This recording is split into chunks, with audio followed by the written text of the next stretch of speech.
Assalamualaikum warahmatullahi wabarakatuh. Izinkan pada kesempatan hari ini saya akan menyampaikan update terkait wabah COVID-19 di Jakarta. Hari ini adalah hari penghabisan fase pertama PSBB masa transisi. Dan hari ini pula saatnya kita menentukan apakah kita akan berlanjut ke fase kedua atau kita akan memperpanjang fase pertama. Sejak awal, komitmen kami di Jakarta adalah keselamatan warga. Itu nomor satu, itu yang selalu menjadi pertimbangan paling utama. Dan semua kebijakan diambil berdasarkan data.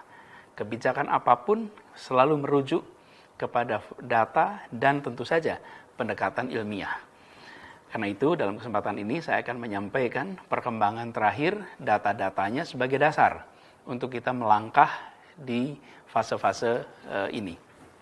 Jadi jumlah tes dalam seminggu terakhir di Jakarta kembali meningkat. Total adalah 3,6 kali lipat dari rekomendasi WHO.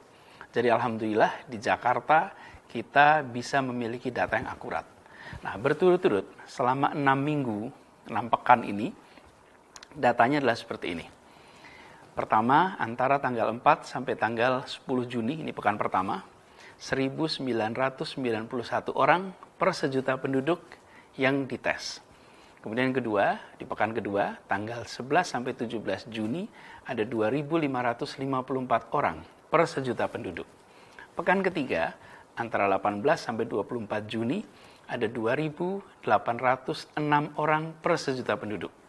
Lalu, pekan 25 sampai tanggal 1 Juli adalah 2.920 orang per sejuta penduduk. Dan tanggal 2 sampai dengan 8 Juli ada 3.194 orang per sejuta penduduk. Dan di pekan terakhir ini, antara tanggal 9 sampai 15 Juli, ada 3.610 orang per sejuta penduduk.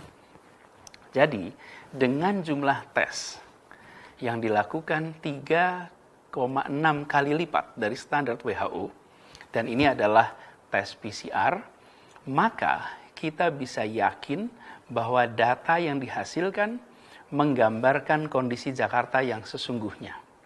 Bila kita melakukan di bawah itu, maka data yang kita gunakan tidak bisa menjadi acuan pengambilan keputusan.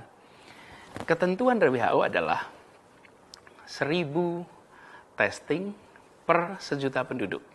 Dan Jakarta dengan jumlah penduduk 11 juta, maka minimal Jakarta harus dilakukan 11.000 testing. Dan kita telah mencapai angka di atas 3,6 kali lipat dari WHO karena hampir 3.600 orang yang dilakukan testing. Jadi secara total sampai dengan tanggal 15 Juli ini, Jakarta sudah melakukan tes PCR kepada 299.439 orang. Saya garis bawahi, ini orang, bukan spesimen. Karena ada orang yang dilakukan tesnya 2 kali. Pada saat ditemukan positif, lalu pada saat setelah pengobatan, pada saat setelah mereka dirawat, dilakukan testing lagi. Karena itulah kita selalu menyebutnya, dan ini standar WHO, testing orang per sejuta penduduk 11.000. Bila spesimen, maka jumlah yang sudah dilakukan di Jakarta testingnya adalah 422.339 spesimen. Dan alhamdulillah jumlah testing ini juga terus meningkat karena kolaborasi dengan semua lab yang ada di Jakarta. Ini adalah sebuah gotong royong kerja kolektif dari semuanya. Namun, bila jumlah tes terus membaik, maka masalahnya adalah pada tingkat positivity rate. Sesudah jumlah tesnya itu terpenuhi, dan ini wajib, harus di atas 1.000 testing per sejuta penduduk. Berikutnya, WHO merekomendasikan positivity rate-nya idealnya di bawah 5%. Jadi, kalau kita mengatakan di bawah 5%, tetapi jumlah yang ditesnya tidak memenuhi syarat, masih di bawah 1.000 per sejuta penduduk, maka angka positivity rate-nya itu tidak memberikan makna. Makna itu hanya bisa terjadi bila jumlah tesnya terpenuhi.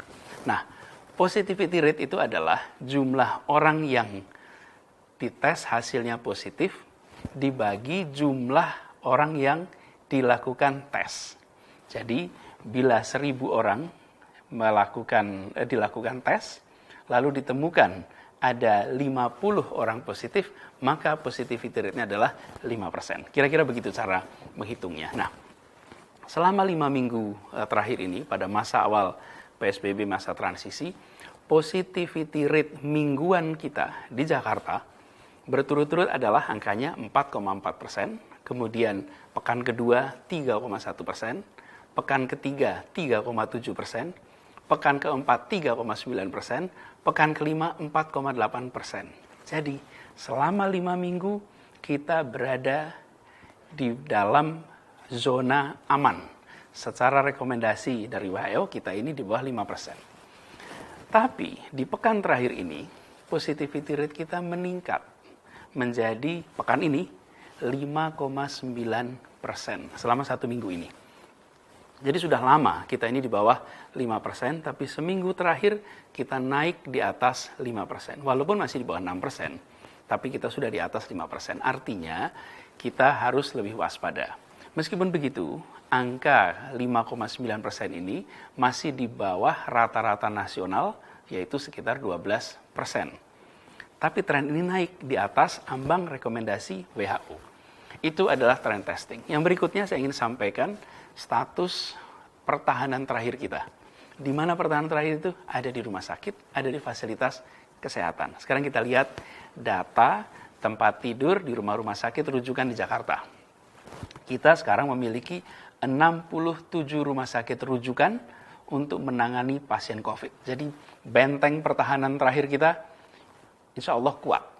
Nah, dari 67 rumah sakit itu ada 4.556 tempat tidur isolasi COVID-19 dan ada 659 ICU khusus untuk COVID. Jadi alhamdulillah secara fasilitas kita siap. Namun, dalam seminggu terakhir ada kenaikan bed occupancy rate untuk tempat tidur isolasi di rumah sakit rujukan COVID dari 34% menjadi 45%. Ya, memang masih di bawah separuh dari kapasitas kita, tapi ada kenaikan 11% dalam seminggu terakhir. Sementara kalau untuk ICU justru mengalami penurunan. Yang semula kita bed occupancy rasionya untuk ICU 31%, sekarang pekan ini turun menjadi 25%. Artinya apa? Jumlah pasien dengan gejala berat alhamdulillah menurun. Karena yang bergejala berat inilah yang ditangani di ICU. Tetapi jumlah pasien dengan gejala ringan dan sedang mengalami peningkatan. Nah, ini terjadi kenapa? Karena tim puskesmas kita melakukan aktivitas active case finding secara agresif. Mendatangi masyarakat, mendatangi tempat-tempat di mana berkumpul kegiatan untuk melakukan testing, melakukan tracing. Sehingga mereka yang mungkin tidak bergejala atau bergejala ringan atau sama sekali tidak punya kesadaran menjadi ditemukan mengidap COVID, dan karena itu kemudian mereka harus mengalami isolasi atau bila memiliki risiko mereka harus dirawat. Jadi meskipun tidak ada gejala, tapi bila dipandang berisiko, misalnya lansia, maka kami akan menganjurkan dan kita meminta untuk tinggal di isolasinya di rumah sakit, sehingga bila ada sesuatu kami bisa langsung menangani. Jadi meskipun tidak bergejala, itu kita lakukan.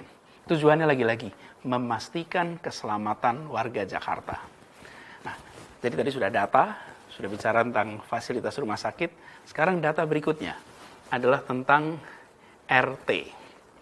Itu yang kita bisa sebutkan dengan istilah reproduction number. Nah, ini mengalami peningkatan. Selama ini kita selalu berada di bawah 1. R0 itu adalah angka di masa awal ketika terjadi wabah. RT artinya reproduction number time, waktu ini adalah angkanya sekarang menjadi 1,15. per tanggal 12 Juli. Dan ini kemudian kalau kita bisa berikan maknanya, kalau RT-nya itu 1, artinya 1 orang positif menularkan kepada 1 orang yang lain. Sementara kalau RT-nya itu nilainya 3 atau 4 seperti pada awal wabah, artinya 1 orang menularkan kepada 4 orang. Nah, dengan angkanya berkisar antara 1, artinya wabah ini stabil, tidak mengalami kenaikan, tapi juga tidak mengalami penurunan. Nah, kita tentu menginginkan reproduction number-nya itu turun. RT-nya dari 1 berharapnya menjadi lebih kecil. Karena itu, sekarang kita berada di atas 1,15, yang itu menandakan bahwa ada pergerakan percepatan penularan. Karena itulah kita harus ekstra waspada. Jadi dari 3 komponen ini, berdasarkan data-data tadi, maka akan amat berisiko apabila kita melonggarkan fase 1 PSBB transisi ini dan masuk ke fase 2. Karena itu, kami di DKI Jakarta, gugus tugas memutuskan untuk kembali memperpanjang fase 1 PSBB transisi ini sampai 2 pekan ke depan, sebelum kita bisa beralih ke fase kedua. Malah justru saat ini kita harus lebih serius dalam memastikan protokol kesehatan. Memastikan apa? Untuk dijalankan dengan ketat. Pada prinsipnya, bila tidak perlu keluar rumah, jangan pergi. Tetaplah berada di dalam rumah. Dan seluruh kegiatan beroperasi dengan setengah kapasitas. Dan harus pakai masker bila terpaksa harus berkegiatan di luar. Cuci tangan menggunakan sabun secara rutin dan menjaga jarak 1 meter dalam interaksi apapun. Dan harus diingat, ini harus dilakukan oleh semua kita. Tidak bisa hanya sebagian-sebagian. Dan ini bukan hanya tanggung jawab pemerintah, ini adalah tanggung jawab kita semua. Jangan pernah anggap enteng. Jangan pernah meremehkan. Jangan anggap tidak mungkin terpapar. Begitu banyak orang yang menganggap enteng, orang yang menganggap remeh, di kemudian hari menyesal, dan kita akan berhadapan dengan resiko yang terlalu besar.